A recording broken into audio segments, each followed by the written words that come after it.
Hello, we are property managers from Limestone Country Properties, and today we're going to talk about safety devices that may be required in the rental unit. Under the Texas Property Code, Section 92, landlords are required to install specific security devices in rental units without the tenant needing to request them. These devices must be installed at the landlord's expense and must remain operable throughout the tenancy. Here's a breakdown of the requirements. Required security devices for rental units. Window latches are required on each exterior window of the dwelling. Exterior door locks consist of a doorknob lock or key deadbolt on each exterior door, as well as a keyless bolting lock. This includes the entry door from the garage to the house. A door viewer, also known as a peephole, or clear glass panel must also be present on all exterior doors. This also includes the entry door from the garage to the house. Sliding glass doors must have two of the following three items: a door lock, a pin lock, or a handle latching or security bar, also known as a Charlie bar.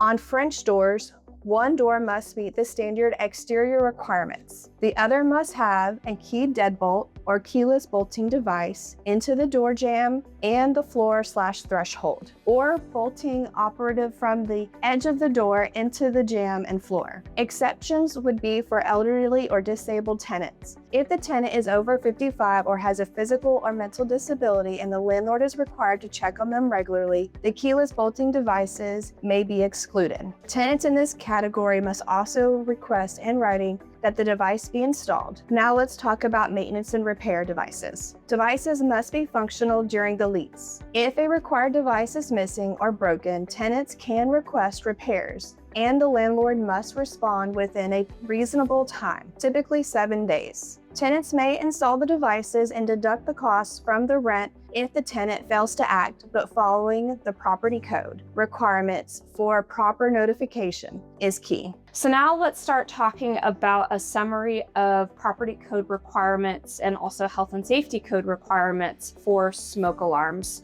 and carbon monoxide detectors in these residential properties. So for the smoke alarms or smoke detectors, there are some general requirements that follow the Health and Safety Code, Section 766. All one-family or two-family dwellings must have working smoke detectors installed according to the local building code, and this includes location, performance, and power source. If a dwelling is being renovated and requires a building permit, smoke detectors must be installed to meet current code standards. As far as the rental properties go, in Property Code Section 92, landlords must install smoke detectors in these areas, in each bedroom, in the hallway outside of those bedrooms, and on each level of a multi-story unit. Smoke detectors must meet NFPA standards and be approved by a recognized testing lab, like the UL. Battery-operated detectors are allowed, but new or renovated units must have hardwired detectors with battery backups. So units built or remodeled after September 1st of 1993 must have interconnected smoke alarms. So now let's talk about the maintenance and repairs for these, following Property Code Section 92. Landlords must repair or replace malfunctioning smoke detectors promptly after tenant notification. Tenants may be responsible for routine battery replacement unless otherwise stated in their lease agreement. Landlords cannot disable or remove smoke detectors except for repair or replacement.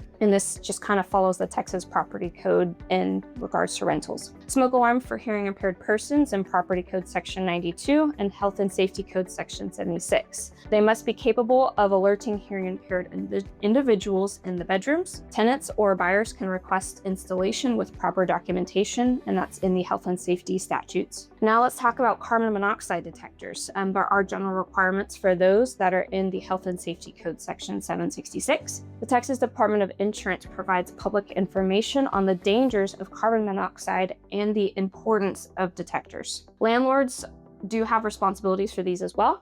The landlords must install carbon monoxide alarms in each rental unit depending on the city and county requirements, especially for these reasons. If the unit contains fossil fuel burning appliances, these would be gas stoves, heaters, and the unit has an attached garage, or if the carbon monoxide alarm should be placed based on the packaging of the manufacturer. Now, the penalties for non-compliance include that the landlords could face legal liability if they fail to install or maintain detectors, which could lead to injury or property damage. Tenants may have the right to terminate the lease or seek legal court orders for repairs. So thank you guys so much for listening to what we have to say about smoke detectors and carbon monoxide and door lock requirements. Stay tuned for our next video.